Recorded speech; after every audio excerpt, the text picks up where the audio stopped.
Olá! Nos últimos dias circularam nas redes sociais reclamações sobre a unidade de pronto atendimento, a UPA, alguns problemas que se arrastam há anos, inclusive. Sabemos que essa unidade, a porta de entrada do SUS aqui no município, está passando por algumas reformas. Nossa reportagem esteve no local para saber a que pé estão essas obras e se elas irão solucionar esses problemas denunciados pela população. Nós estamos aqui diante da UPA 24 horas, a porta de entrada para casos de urgência e emergência no município de Teresópolis, que atende a população do município e de municípios vizinhos 24 horas por dia. E essa unidade aqui vem passando por uma ampla reforma e ampliação. E a gente quer saber por que esse serviço ainda não foi concluído. Nós procuramos o secretário de Fiscalização de Obras do município, Matheus Lauan, para ter as explicações e saber quando é que a UPA 24 horas vai ser finalmente entregue e reformada à população. A UPA ainda não ficou pronta, Matheus, por quê? Obrigado, Bandeira, pela sua pergunta, por receber a equipe aqui da Diário na unidade de pronto atendimento. Para a gente é um prazer mostrar o que a gente vem executando. Estamos aqui trabalhando diuturnamente por determinação do nosso prefeito Leonardo. Hoje um prefeito que enfrenta de frente os seus compromissos e os seus desafios. A gente sabe que a gente herdou uma unidade com problemas insalubres, problemas estruturais completamente abandonada, sem nenhuma manutenção há 20 anos. Mas a gente tem um plano, a gente tem seguido o cronograma de execução que a gente estabeleceu.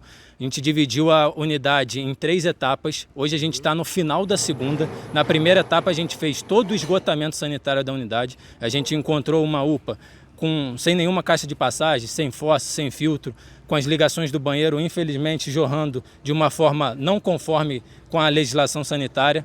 A gente enfrentou de frente esse problema. Com muito empenho e com a liderança do nosso prefeito Leonardo, a gente conseguiu sair vitorioso. Eu imagino que não deva ter sido um trabalho muito fácil a questão do saneamento, que foi essa primeira etapa. É uma excelente observação, Bandeira. A gente encontrou um problema crônico, insalubre. A gente instalou 27 caixas de passagem. Hoje todos os banheiros da unidade, eu convido os usuários de saúde do município a sentir. A gente tinha um problema de odor aqui crônico e hoje, graças a Deus, a gente saneou esse problema. A gente passa para a segunda etapa, que é a ampliação da UPA. A gente está ampliando em 50% a área útil da unidade, trazendo hoje áreas que estão na parte interna, mas que a gente vai passar para esse anexo na parte externa. Então, algumas áreas administrativas, refeitório, almoxarifado, mecânica, morgue, banheiros, ar comprimido, gerador. A gente está fazendo uma operação de guerra aqui. Eu espero que a gente, na semana que vem, a gente concretiza todo esse anexo, e aí sim a gente vai entrar para a terceira etapa da nossa ampliação, reforma, modernização, que é trazer mais conforto para os usuários de saúde do município, né? A gente escuta e respeita e entende as críticas que a gente recebe. O governo está completamente empenhado em entregar essa unidade completamente reformulada, num prazo de 40 a 60 dias. A gente vai entregar mobília nova, ar-condicionado em todos os cômodos, uma sala amarela que vai ser ampliada em 200% do seu espaço. A gente vai dobrar a área útil da sala amarela. Vamos ter uma sala amarela pediátrica e um espaço completamente novo hoje para as ambulâncias estacionarem e deixarem as emergências que chegam na unidade próximo à nossa futura sala vermelha, que também vai ser ampliada em 50%. Agora, essa terceira fase que você está falando, que está próxima de começar, estou vendo até que o pessoal está botando já ali parte da fachada, já, né, que já faz parte dessa terceira etapa da construção. A unidade vai fechar durante essa parte que vocês vão começar a mexer dentro da unidade? Esse é um desafio muito grande, mas a gente, com a liderança do nosso prefeito Leonardo, a gente tem todo o nosso planejamento, nossa equipe de engenharia se debruçou no projeto. A gente tem uma estratégia. Eu acredito que daqui a uns 10 dias eu venho até pedir o apoio e assim, que a população possa entender, a gente vai trocar o pneu do carro com o carro andando, né? A unidade vai continuar de portas abertas, mas a gente vai ter um direcionamento que vai ser tocado pela Assessoria de Comunicação e da Saúde para as demandas de atendimento e internação para outras unidades de saúde do município. E a gente pretende aí, no curto prazo, daqui a uns 10 dias, iniciar essa terceira etapa, onde a gente vai trocar todo o piso vinílico da unidade, reforçar com chapa naval toda a parte que hoje a gente encontra alguns cômodos, infelizmente, ainda afundando na UPA, né? Uma reclamação, principalmente dos banheiros que a gente escuta dos usuários de saúde. Ar-condicionado, forro, mobília. A gente vai entregar uma unidade, eu tenho certeza absoluta, que vai ser referência. Vai ser a melhor unidade de saúde do município. A gente fez isso no EITEL, sabe como fazer, e no curto prazo de tempo a gente vai entregar. E vamos acompanhando, né? Essa questão do banheiro é seríssima, né? Você já está mal, chega no banheiro nas condições que estavam aqueles ali, não dá para continuar assim. Moradores da Cascata do Imbuí estão preocupados com a situação de um poste no local, né? Olha só que curiosidade, entre aspas, né? Nesses dias de hoje, um poste ainda em madeira. Olha só como está a base desse poste.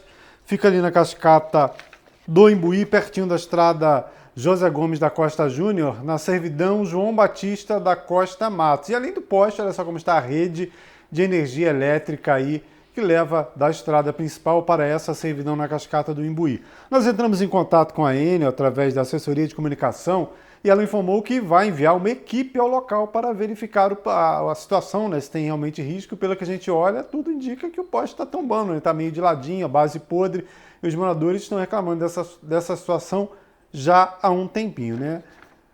Alertada a concessionária, né? Vamos também acompanhar para ver se ela realmente vai fazer essa alteração, além de remover a rede, né? Porque um galho desse aí, balançou, ventou, pode causar curto-circuito e deixar a comunidade sem energia elétrica. E falando em serviço público, na Fonte Santa, a falta de uma coletora de lixo. Né? Olha só, Rua Júpiter, segundo os moradores, havia aquela chamada casinha do lixo, que também não é muito legal não, né? A casinha vai acumulando lixo, aí demoliram, deixaram só um latão que não atende a comunidade, né? Que horroroso, que horrível, né? É o que eu falo aqui desde sempre, vou continuar repetindo, né? Igualdade é diferente de equidade, então não adianta achar que um latão de lixo atende uma comunidade onde tem 500 pessoas morando se funciona no bairro que tem 50. Então lá no bairro que tem 50 pessoas, pode ter um latão apenas, o serviço de coleta pode passar uma vez por semana. Em um bairro que tem 500 pessoas morando, tem que passar todo dia, tem que ter 4, 5 latões para não gerar essa situação. Então, a empresa de lixo é a mesma há décadas, né? Desde os prefeitos cassados e afastados, sempre a mesma empresa de lixo. Nada mudou, né? O que tem que mudar, então, é a cobrança. É a cobrança, né? A prefeitura paga aí um valor para a empresa de lixo fazer a coleta e tem que chegar no bairro com a necessidade da Fonte Santa, da Rua Júpiter. Não pode ser a mesma necessidade de 40 casas, né? Então já passou da hora de mudar esse sistema de coleta de lixo aqui no município. Vamos agora ao bairro de Fátima, reclamação enviada aqui ao nosso WhatsApp 2742-9977, nosso diário comunidade. Está aí o Ricardo Borges, sempre participando da programação da Diário TV, reclamando desse, mais que um buraco, né? Quase um túnel daqui a pouco, né? Vai entrar aí no túnel, no metrô, vai sair em outra parte lá do bairro de Fátima, Rua João Batista Vaz. Um ano desse jeito e só piorando. Mas que situação, hein, Ricardo? Também cobramos um posicionamento. A Secretaria de Obras disse que vai enviar uma equipe para analisar, e mais que analisar, né? Tem que resolver. O assunto agora é esportes, né? A Secretaria da Paz está oferecendo mais um curso, né? Mais aulas gratuitas. Está aí a chamada da Secretaria Municipal de Esportes e Lazer, agora com aulas gratuitas de calistenia, né? Uma modalidade que vem conquistando cada vez mais adeptos por combinar força, equilíbrio, resistência e consciência corporal, utilizando o peso do próprio corpo como principal ferramenta de treinamento. Aulas às segundas e sextas-feiras no ginásio Pedrão, em horários aí variados, né? Quer saber mais? Procure a Secretaria de Esportes ali, logo na entradinha, né, do nosso principal ginásio. E do esporte vamos para a educação, mais uma reportagem especial da Diário TV. Nossa Maria Eduarda Maia, a Duda, agora foi conferir uma merenda saudável e diferente em uma das unidades da rede municipal de ensino. Se eu te dissesse que esse bolo foi feito com abobrinha e chuchu, você acreditaria? E que a calda leva beterraba, cenoura e cacau? Então, essa é apenas uma das receitas servidas aqui na Escola Municipal Professora Irene Santana do Vale, que fica no bairro do Pimentel, para incentivar uma alimentação mais saudável, evitar o desperdício de alimentos e tornar as refeições mais atrativas para os alunos. E nós viemos até a unidade escolar para entender melhor como essas receitas são preparadas e como que elas têm conquistado o paladar da criançada. Percebemos há um tempo que as crianças estão descartando muito verduras e legumes. Aí a gente começou a criar pratos diferentes para poder alimentar melhor eles. E fala para mim algum desse cardápio que vocês têm. Então, hoje a gente criou um estrogonofe com o nosso molho de beterraba, cenoura, alho poró e os outros temperos, né? Alho, cebola, sal. E também teve o bolo. Sim, o bolo de abobrinha e de chuchu, que a nossa calda é de beterraba, cenoura e cacau. Cada dia a gente vai estudar mais receitas diferentes para poder fazer uma melhor alimentação para eles. E você também já trabalhou, é formado em certos lugares. Como é que essa experiência ajuda aqui na escola? Então, já tenho uma longa experiência, 16 anos de cozinha, e para mim está sendo ideal, né? Porque eu crio pratos para poder melhorar a alimentação deles e eles estão super apoiando, né? Estão adorando. E em sentido de descarte de alimentação, de legumes e verduras, depois que começamos a criar esses pratos, deu uma grande diferença. Agora não tem mais esse descarte. E qual que é a importância de não ter mais esse desperdício, que já diminuiu bastante, né? Gente, diminuiu bastante. Ó, a felicidade de olhar para esse balde de oliveira vazio. É uma coisa boa, né? Ver as crianças comendo o que a gente faz sem jogar fora. Dói dizendo. Ver uma comida jogando fora, dói muito. E qual que é a sensação de vocês ao verem as crianças comendo tudinho e aprovando alimentos que vocês fazem? Muita alegria, né? Muito gratificante, né? Porque as crianças reduziu muito o desperdício, não estão descartando mais, e agora eles entregam os pratos pra gente vazios e faz a repetição, né? Pra gente é muito gratificante. E eles comem mesmo com vontade. Depois que passamos a fazer isso aí, eles comem com vontade. As crianças já chegam esperando a hora da merenda. Já, com certeza. Ontem a gente estava fazendo a produção dos bolos e hoje eles chegaram aqui, tio, cadê o bolo? Cadê o bolo? Cadê o bolo? Já ansiosos para comer o bolo. No almoço ele chega, tia, o que tem para almoço? Estrogonofe. Eu gosto muito. Aí encontra a gente na rua, tia, essa comida é uma maravilha. Isso para nós é gratificante. É um trabalho muito legal. A gente é uma equipe, né? Eu sempre deixo isso muito claro para eles, que nosso trabalho é em equipe. Eu trago a ideia e a gente executa junto. E é sempre importante ter esse apoio do nutricionista na alimentação das crianças, né? Exatamente, é muito importante. Porque a gente vem com conhecimento e eles vêm também ajudando a gente com isso, né? E qual que é a importância de apresentar esses alimentos de uma maneira mais atrativa e deliciosa para as crianças? Primeiramente para trazer coisas diferentes para as crianças e também para poder ajudar no não ter um desperdício igual estava acontecendo há um tempo atrás. A gente está conseguindo ter um descarte muito menor. Antes os pratos de comida eram quase todos jogados fora e agora, graças a Deus, melhorou bastante. E como que isso ajuda na aceitação das crianças? Eles comem, na verdade, sem saber o que estão comendo, né? Então, ele é uma coisa diferente. Não é sempre que a gente consegue fazer isso dentro da escola, né? Então, a gente faz o molho de tomate, mas eles nem sabem que estão comendo molho de tomate com uma beterraba no meio, com uma cenoura no meio. Isso tudo vai trazendo mais nutrientes para ele e é muito legal de fazer. E qual que é a importância de já ter esses alimentos saudáveis e nutritivos logo na infância?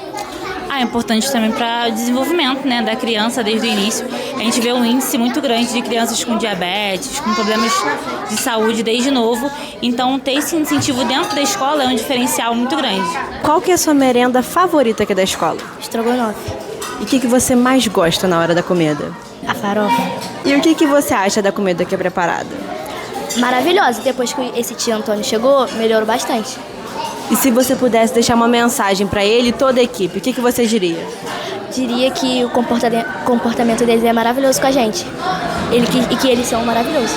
Tem alguma comida que você não gostava de jeito nenhum e agora come aqui na escola? Cenoura. Eu acho que é muito boa e cada dia parece que melhora mais. E você tinha me contado uma história que antes você deixava comida no prato, né? Agora come tudo. Aham. Conta um pouquinho então pra gente, explica.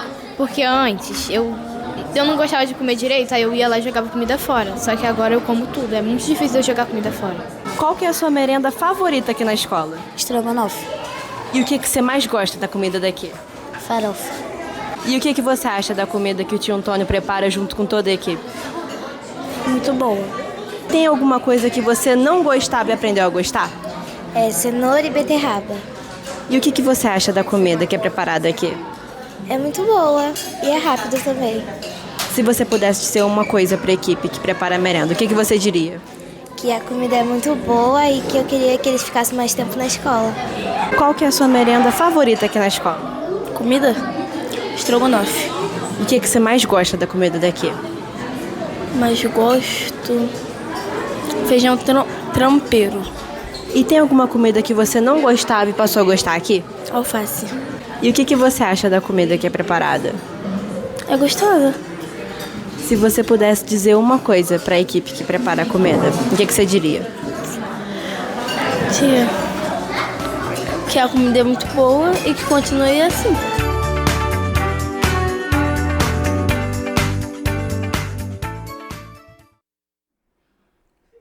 Olha, todo mundo da redação aqui ficou curioso com esse estrogonofe, hein? Fazendo sucesso com a criançada da escola Irene Santana, lá no bairro do Pimentel.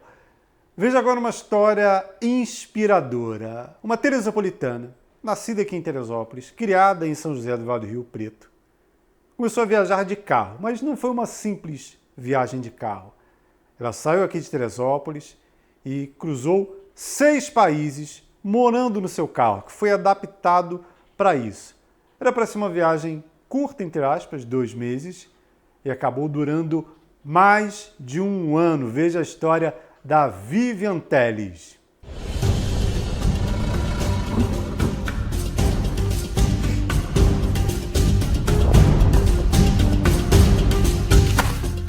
Vamos lá?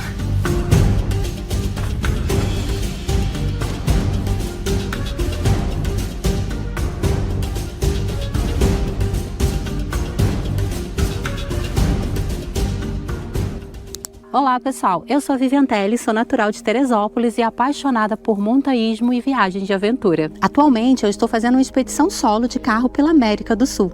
Saí de Teresópolis em dezembro de 2024 com destino ao fim do mundo, Ushuaia, na Argentina. A ideia era simples: transformar o meu carro em uma casa sobre rodas para ter mais autonomia, liberdade e economia durante a viagem. O plano inicial era fazer essa viagem até 2 meses no máximo, mas conforme eu fui avançando, a estrada foi me surpreendendo.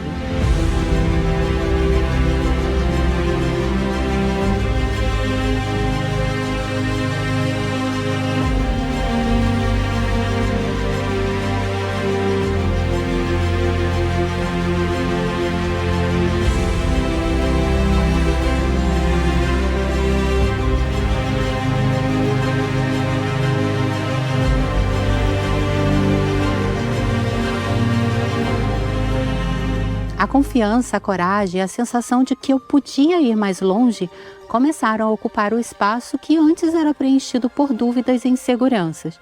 Então, eu continuei seguindo.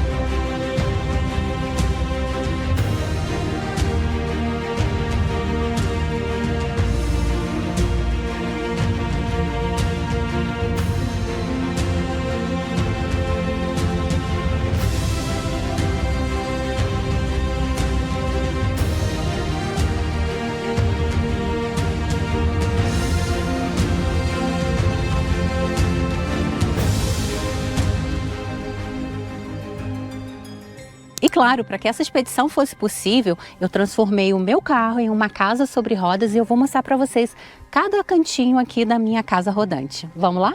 Primeiro eu retirei os bancos traseiros do carro, instalei uma plataforma de madeira, fiz um colchão sob medida e utilizei essas caixas organizadoras com tampa de madeira como móveis. E essas caixas estão fixadas na plataforma de madeira.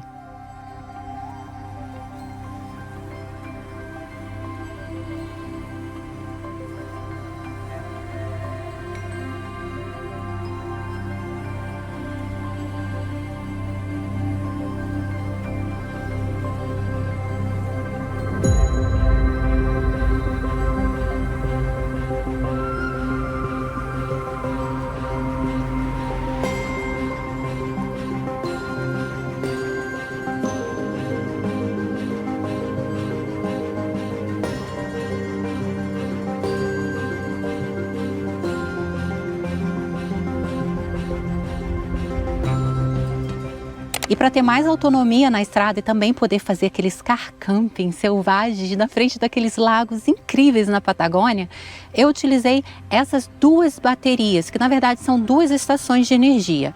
Eu também tenho duas saídas que carregam essas baterias. Quando o carro está em movimento, ele gera energia 12 volts que carrega uma das baterias e em simultâneo eu tenho uma placa solar no teto do carro de 100 watts que também carrega a outra bateria. Então, quando eu estou na estrada, eu tenho energia gerada pelo carro e pela placa solar, e quando eu estou em um acampamento sem nenhuma estrutura, eu tenho energia gerada pela placa solar. Como eu disse no início desse vídeo, esse projeto era até para 2 meses no máximo. Um projeto provisório, adaptável, feito por mim mesma. Mas conforme eu fui avançando, eu fui querendo mais. E sim, hoje eu completo 1 ano e meio viajando sozinha, cruzando 6 países e morando nesse carro. Passei por lugares incríveis como Ushuaia, El Chaltén, El Calafate na Argentina, além de Torres del Paine no Chile. Fiz trekking solo, dormi no meio da neve, visitei termas incríveis no meio da Cordilheira dos Andes, enfrentei temperaturas negativas e estradas de diferentes tipos, com muita lama, poças d'água, muito rípio, buraco, altitude, isolamento e neve, muita neve, onde foi necessário fazer algumas adaptações no carro, como o uso de corrente e fluidos anticongelantes.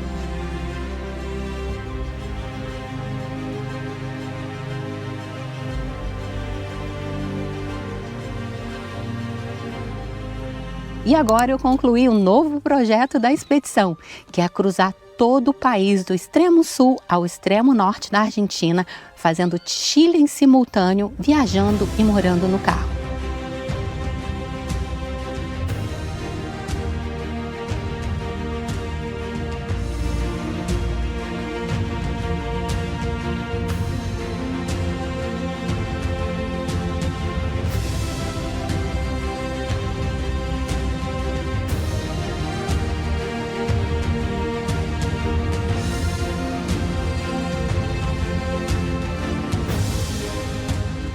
E não parou por aí. Quando eu cheguei na última cidade do norte da Argentina, eu decidi cruzar mais uma fronteira em direção à Bolívia, Salar do Uyuni, onde eu tive a oportunidade de fazer um car camping no meio do salar.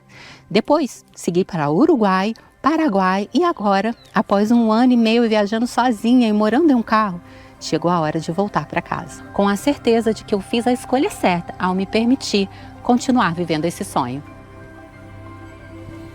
E agora eu convido todos vocês a me acompanharem lá no meu canal no YouTube, onde eu estou compartilhando toda a experiência e a minha rotina na estrada, viajando e morando em um carro. E agora, nos vemos em Teresópolis. Tchau!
Que história sensacional, né? Me fez lembrar uma frase de um outro grande aventureiro, Jesse Koss, que foi conhecido aí porque viajou a América toda, foi parar nos Estados Unidos com seu Fusca e o seu cachorro, o Churastei. A vida é muito mais do que ficar esperando. E a Vivi mostrou tudo isso, né? Pegou seu carro, saiu daqui de Teresópolis, foi parar no extremo sul, depois subiu, voltou. 1 ano e 6 meses de histórias e pessoas eternizadas na memória. Aqui no nosso canal do YouTube tem uma entrevista com a Vivian Teles no Mochileiro Podcast antes dessa viagem. Já estamos programando um novo bate-papo para ela detalhar um pouco mais sobre essa aventura. No fim de semana, no Jornal Diário de Teresópolis, lá no site, no netdiario.com.br, uma reportagem sobre essa história sensacional dessa teresopolitana, né, dessa menina nascida aqui e criada em São José do Vale do Rio Preto, agora cidadã do mundo. Recebemos hoje aqui na redação o vereador Pedro Duarte, que é um vereador do Rio de Janeiro, mas tem participado bastante aí da vida política aqui do nosso município, né? Ele falou, inclusive, por quê, né? Afinal de contas, o que um vereador do Rio de Janeiro tem feito aqui em Teresópolis. O Pedro conheceu a nossa redação e falou sobre isso e também sobre urbanismo, né? Um tema que, aliás, deveria ser mais pautado não só pela classe política, mas pela população. Tem alguns motivos. O primeiro é que eu adoro Teresópolis, gosto muito da cidade desde pequeno. Minha família vende flores no CADEG, nosso mercado municipal, há mais de 40 anos, e a região serrana produz muitas flores. A família sempre gostou, um pouco mais fresco, mais agradável de dar uma volta com a família. Então eu criei esse carinho e, além disso, meu chefe de gabinete, ele já teve uma posição importante aqui na cidade de Teresópolis. Ele começou a me trazer muitas pautas de trabalho, sobretudo de desenvolvimento urbano aqui da cidade, e eu comecei a corresponder a isso e, felizmente, muitas pessoas de Teresópolis passaram a gostar do nosso trabalho. Bom, aliás, sobre desenvolvimento urbano, essa preocupação toda, na Câmara Municipal do Rio de Janeiro, você faz parte da Comissão de Assuntos Urbanos, né? Esse é um tema que, às vezes, as pessoas deixam em segundo plano, mas tem que ser discutido no dia a dia, né? Na minha opinião, é o assunto mais importante do dia a dia das pessoas, junto com a segurança. Eu sou presidente da Comissão de Assuntos Urbanos. E o que é assuntos urbanos? Na verdade, é quase tudo do nosso dia a dia. Se a gente for pegar aqui as ruas, os parques, as praças, o trânsito, o desenvolvimento da cidade, vamos ter prédios, vamos ter casas, o quanto de área verde nós vamos preservar.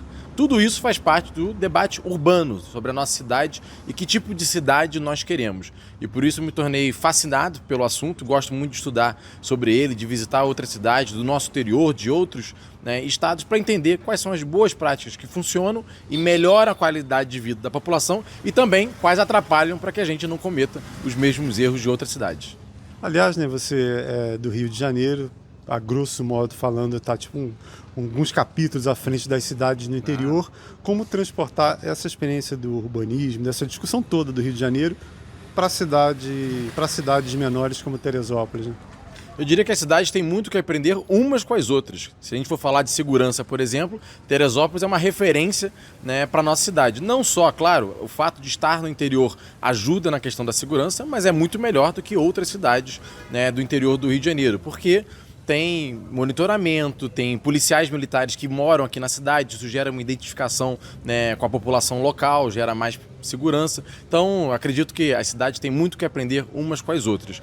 Agora, claro, o Rio de Janeiro, com 6 milhões de habitantes, uma cidade do mundo, recebe muitos prefeitos, governadores e até presidentes de outras cidades, de outros países. Isso ajuda que a gente possa fazer um intercâmbio cultural.